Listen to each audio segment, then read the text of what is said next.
Assalamualaikum warahmatullahi wabarakatuh. Perkenalkan, nama saya Cynthia Siva Indirasari dengan NPM 22311117 Prodi Sistem Informasi kelas SI22B. Di sini saya akan menjelaskan materi pengenalan mengenai data mining 2. Yang pertama yaitu ada 1.1 ledakan data. Sistem komputer modern mengumpulkan data dalam jumlah yang hampir tak terbayangkan dari berbagai sumber yang sangat luas, mulai dari mesin penjualan di toko-toko hingga mesin yang mencatat setiap transaksi cek, penarikan tunai bank, dan transaksi kartu kredit, hingga satelit mengamat bumi di luar angkasa, serta semakin banyaknya informasi yang tersedia dari internet. Berikut contoh yang dapat memberikan gambaran tentang volume data yang terlibat. 1. Satelit pengamatan bumi NASA saat ini menghasilkan 1 terabyte, yaitu 10⁹ byte dalam setiap hari. 2. Proyek genom manusia menyimpan ribuan byte untuk setiap dari beberapa miliar basis genetik. Lalu, 1.2 Penemuan pengetahuan. Penemuan pengetahuan adalah proses untuk menginteraksi informasi yang tersembunyi, belum diketahui, dan berpotensi berguna dari data.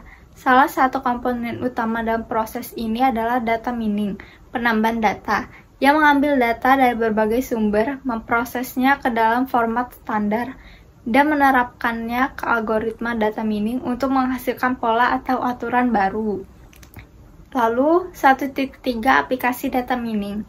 Aplikasi penambangan data berkembang pesat di berbagai bidang yang beragam seperti analisis citra satelit, analisis senyawa organik, abstraksi otomatis, deteksi penipuan kartu kredit, prediksi beban listrik, peramalan keuangan, diagnosis medis, prediksi pangsa, pemeriksa televisi, desain produk, penilaian real estate, pemasaran terarah, ringkasan teks, optimasi pembangkit listrik tenaga panas, analisis bahaya racun, peramalan cuaca. Lalu beberapa contoh aplikasi potensi atau aktual meliputi 1. Rantai supermarket yang menambah data transaksi pelanggan untuk mengoptimalkan penargetan pelanggan bernilai tinggi.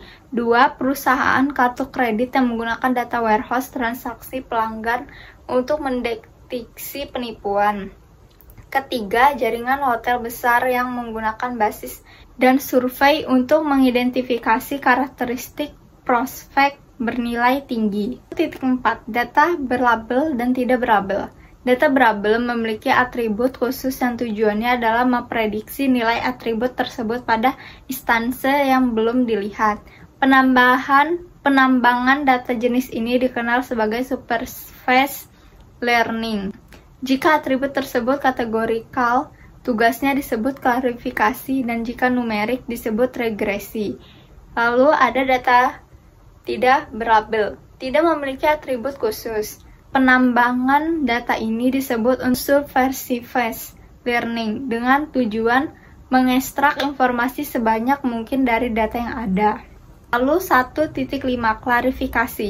Klarifikasi adalah aplikasi umum dalam penambangan data yang bertujuan untuk mengelompokkan data berdasarkan atribut tertentu.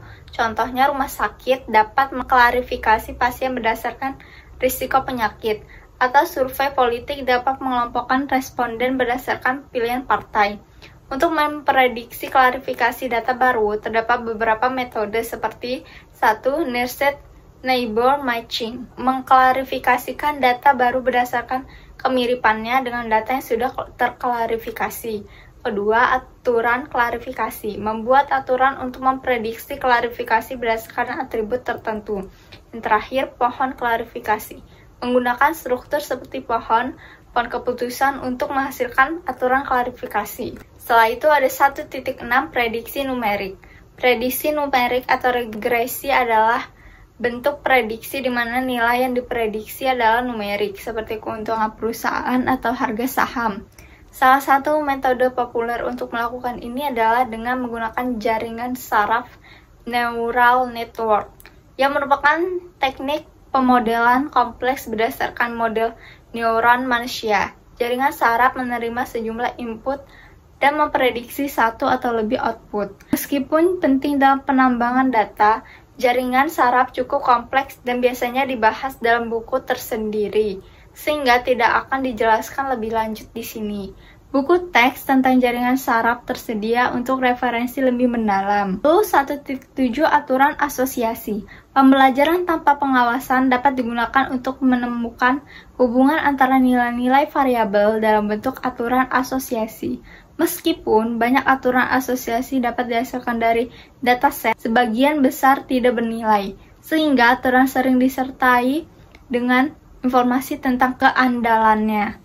Yang terakhir, 1.8 Pengelompokan. Algoritma pengelompokan memeriksa data untuk menemukan kelompok item yang memiliki kesamaan. Sebagai contoh, sebuah perusahaan asuransi mungkin mengelompokkan pelanggan berdasarkan pendapat, usia, jenis polis yang dibeli, atau pengalaman klaim sebelumnya.